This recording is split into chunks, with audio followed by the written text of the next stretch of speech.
This is the Thoughtful Travel Podcast. I'm your host, Amanda Kendall of the notaballerina.com travel blog.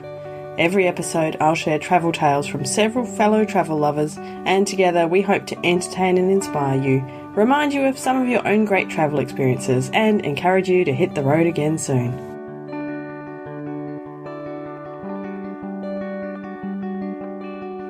Hello and welcome to episode 97 of the Thoughtful Travel Podcast. Today we're talking all about lessons from living abroad. This is a topic very dear to my heart. You may remember I've lived abroad in a few different places, in Japan and in Slovakia and in Germany as well. And I learnt so much from those experiences of living abroad. I am a completely different person than I would be if I had not lived abroad. I'm sure of it. Hopefully I'd still be a nice person even without it, but who knows? Who knows indeed.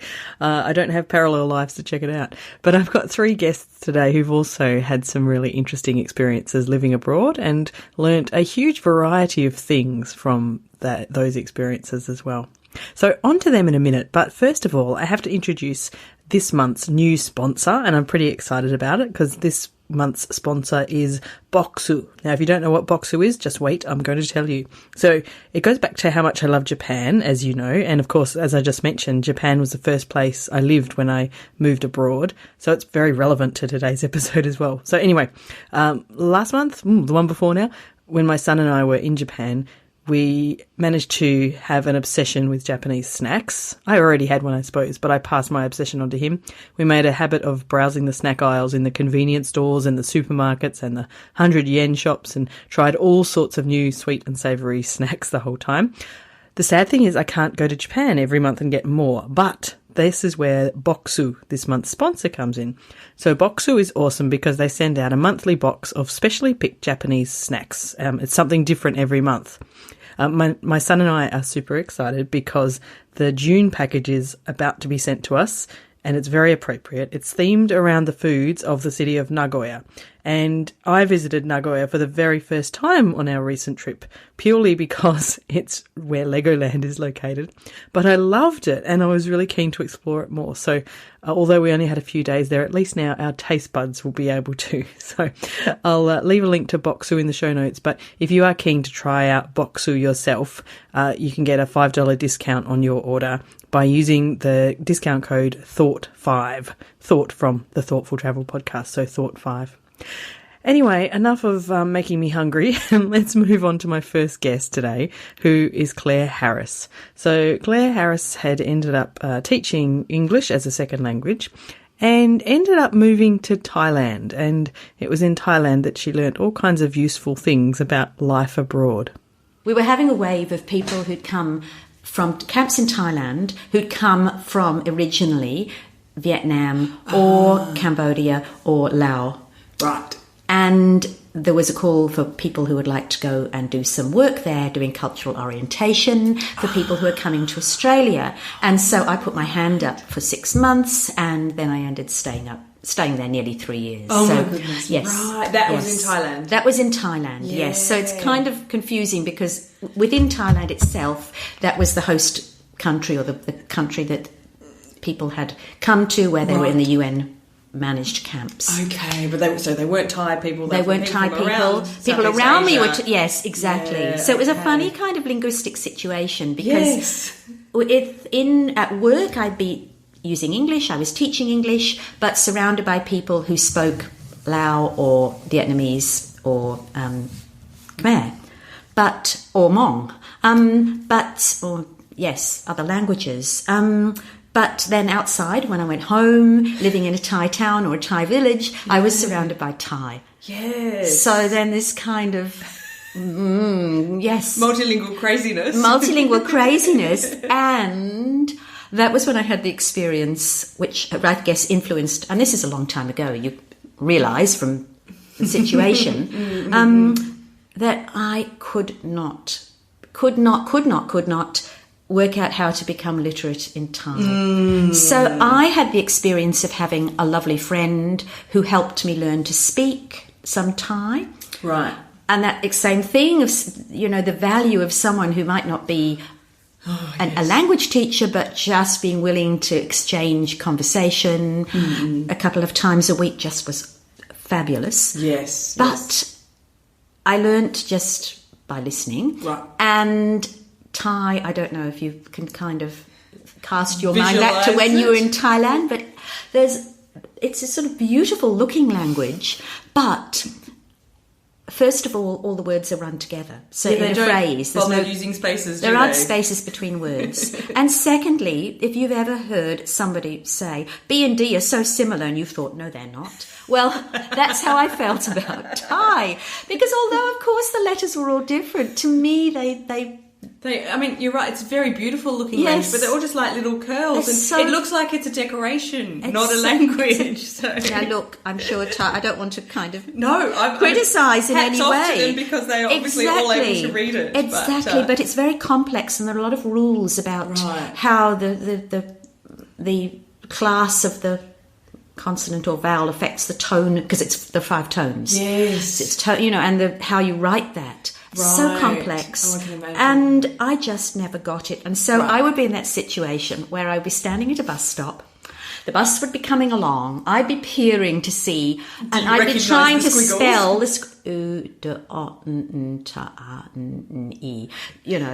And by the time I had worked out, yes, it's going to Udon Thani, the bus would have gone past.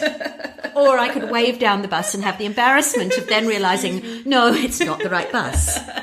Oh, no. So, wow. It was and I'm sure that most people who travel have been in that situation because, of course, we are so privileged as English speakers because so many countries, signs in English everywhere. But as soon as you go off the beaten track, in a lot of places, and not off the beaten track in some places, you have to be able to make sense of what's around you. Yes, absolutely. And it just is really, really interesting to discover. Isn't it? Indeed. And then it's particularly eye-opening if you teach English back home, because then you realise, my students who seem to be struggling just to read this basic word, oops, yes, now I understand. It's because that basic word is a pretty object to them. It's a pretty object, exactly. And they're fully literate in something else. It's something else, which doesn't use our script. Yeah. And I think, I don't know, of course, I did language school, you learnt French, but of course... You can read, you can see the letters on the page. Yes, exactly. Yeah. So, and...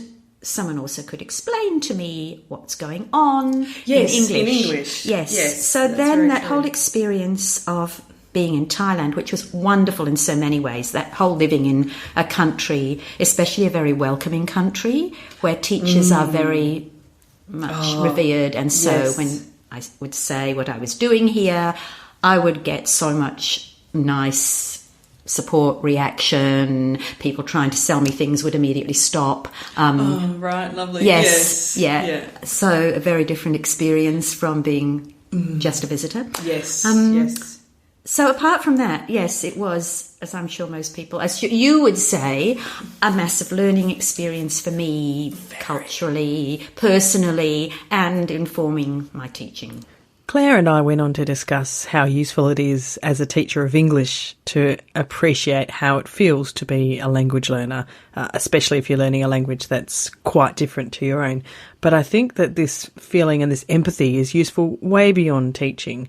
I think, I've certainly experienced it here in Australia and seen it firsthand, that people who haven't learned other languages, especially that often tends to happen in an English-speaking country like mine, then we don't have much empathy for people who are struggling with a new language, be it their second, third or fourth or whatever.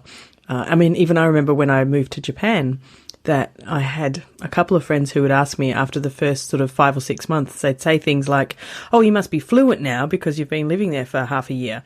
And of course, anyone who's attempted to learn Japanese, and especially since I was speaking English all day at work, will know that it will take me a lot longer than 6 months to become fluent in Japanese. I think it'll take me the rest of my life. But I think it's a really useful skill to understand the depth and complexity of language learning. So it's a very useful lesson for Claire. And I think she probably learnt way more than that oodles more in her 3 years living in Thailand, because it's such an interesting situation to be living and working in. Anyway, my next guest today is Eva Westerling, and she has an interesting story about how she ended up in Zanzibar. So she was studying medicine at the time and ended up there to do her internship, which is, I think, a pretty unique way to live abroad. So I broke up with my boyfriend earlier that year, and my friend that I went with offered for me to stay with her in her apartment for a while until I found a new place to stay. And while I was there, we were sort of talking about what kind of internships we could be doing, because we had to do some for med school. And her dream was always to become a tropical medicine doctor. Right. And so she wanted to go somewhere in the middle of Africa into the jungle, basically. and I was like, oh, cool, I'll come. Yeah. And we started to do some research, and I mean, that was the early days of the internet in a way, at least in, absolutely, yeah. How we're using it now. And it was really hard to come by any information, like places that would take interns or places where interns had been and had been happy. And so at some point, she actually found like a blog in the earliest sense, like an experience of a guy who had done an internship in that hospital on Zanzibar. And, wow. And she read that and she was like, oh, let's go there. That sounds so great. And she had, I had no idea that Zanzibar existed before we started talking about this. And it was always her dream to go there for her honeymoon. Oh, wow. I mean, she learned about this place, but since she was a little girl, that was where she wanted to go for her honeymoon. So she felt kind of funny about going for an internship. But we went anyways. That is very cool. I think that must have been a very eye-opening experience. Oh, yes, definitely. But it was great. I mean, it was, and that's the type of travel I enjoy most, where you actually sort of do a bit of immersion. You're actually living there, you're working there, you live with locals. It's not just traveling through a country, it's actually being part of it for a while, Yes. So I keep thinking I want to quit my job and travel the world that way, work in places for a month or two at a time and then go on. And because this whole traveling, packing my things every 3 days is exhausting, I don't like doing that more than 4 weeks in a row. So I would have to find a way where I can actually live in places, and experience it. Yes. Oh, absolutely. I found that a month or two wasn't enough. And I lived in Japan and Slovakia and then in Germany. The shortest was a year, but I always felt like 2 years was what you really needed to really get to know a place. And I always remember feeling, kind of realizing that, I was, about to turn 30 back then. And I was like, oh my goodness, there's only a finite number of lots of 2 years left in my life and way more places that I would like to live. What am I going to do? So... Yeah, I keep thinking that too. I'm like, okay, how many more years do I just want to work here? And when do I actually start doing that? When do I go and live somewhere else? So I'm pretty close to that point, I think. But yeah. Good on you. Yes. It's a tricky balance because there's other things in life to do as well. But to really be able to spend enough time in a place to get to know it well is a really special experience. Yeah, exactly. I mean, I'm always torn between my want to see everything in the world yes. and then the desire to see everything properly, So I know, yes. It's kind of, I guess you have to sacrifice some of those dreams and make the others come true. So yes, we need 100 lifetimes to be able to do all of these things, I think. I think Eva and I have both learnt from our experiences living abroad that it is a really amazing thing to live abroad, to stay somewhere for an extended time. And if only we could do that in countless places, life would be so fascinating. But life is too short to live everywhere we want to live. But still, I definitely intend to spend some really extended time living in other places around the world later in life as well. Anyway, my final guest today is Jackie Lomenzo. It's her first time on the Thoughtful Travel podcast, although we chatted ages ago. I've been really waiting to use one of her great stories because they're particularly fascinating. I actually heard her story on a podcast I love called Side Hustle School. So any fellow sort of small business people out there might listen to that as well. And it's all about really having a huge lesson in life and a real change for her when she lived abroad in China. So the background to Jackie's story is that she had graduated from college to teach early childhood, but she couldn't get a teaching job. And the other important piece of information you need to know is that for Jackie's whole life, up to and including college and after graduation, she was a super picky eater. So basically, she told me that she only ate kind of, kids' food, nuggets and chips and basically nothing very nutritious and no fruits and vegetables or anything. And she had a lot of anxiety about the fact that she was such a picky eater, and it was causing her quite a lot of grief. So this is the background to this interesting experience that Jackie had in living abroad in China. So we had, I think it was about 3 months before we left, and they booked our tickets for us, so we couldn't turn back. And I sort of did some inner soul searching in that 3 months. I did not try any new food. It's not like I prepared myself in the sense that I said, okay, well, if I'm going, I have to try all this new food now. It was still too hard for me. And it still was just brought up too much anxiety. And I just had this feeling that, I have this big experience that's about to happen, and let's just go with it. Let's just see. I've never starved. I've always found something. I've always figured it out, and I just trusted that it would be okay. You felt you would survive, and it was worth the risk. Yeah, exactly. And especially going with Charlotte, I was like, she's going to take care of me no matter what, and I'll be fine. I'll eat rice if that's yes, exactly. Takes. You can survive on rice. Yeah. And so here we start my travel story. I just had to give all that background or it wouldn't have made as much sense. But so we get there, and my very first dinner, we're sitting at this table. It's this big table of probably 8 to 10 of us. And with the exception of Charlotte and I, everybody was from this little town. Well, we were in Beijing, but it was an outskirt sort of neighborhood of it. Right. We were about 45 minutes from the city center, and we were still in Beijing, just to give you it was I just can imagine that it's massive, huge. 45 minutes on the subway or car or whatever. So we're in this cool little restaurant. It was this beautiful tea house, and we had this private room and this big circle table, and in the middle they had a big Lazy Susan, you could put all the different dishes on it. And so we actually came to find out later it was a vegetarian restaurant. Didn't know that. There were so many things going on. You were so oblivious. I can imagine. And they actually had a lot of like fake meat kind of things, but didn't even notice again.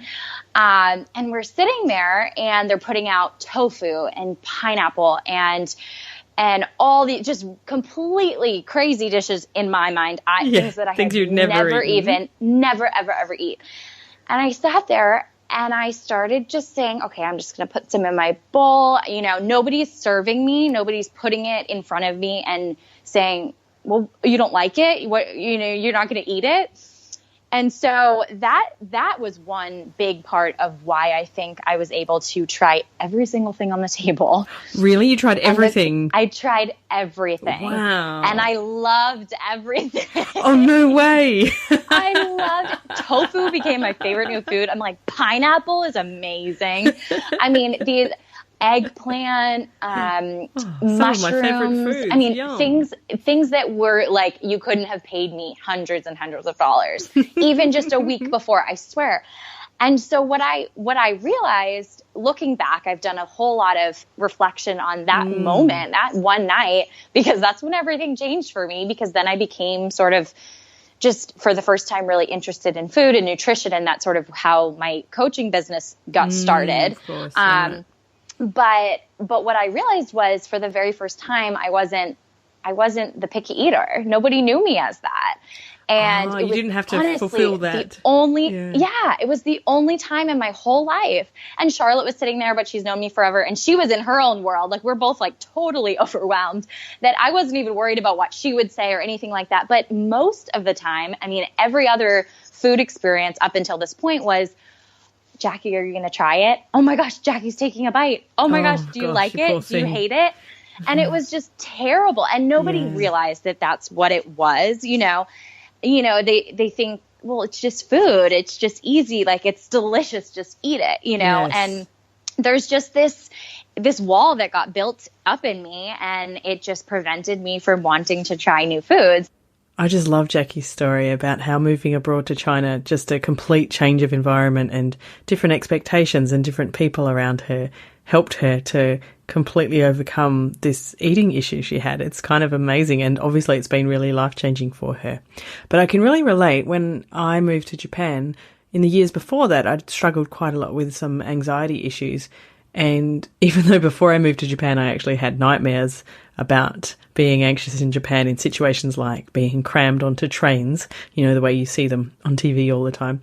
Once I got to Japan, it's like it was, I don't know, a switch had flicked, and I just didn't really ever have anxiety at that level ever again, despite the fact that I was in this brand new country and there was plenty of things to be anxious about, but just didn't happen. So it's weird how living abroad can just completely sort of reset you sometimes. So I think Jackie and I had a similar experience in that situation.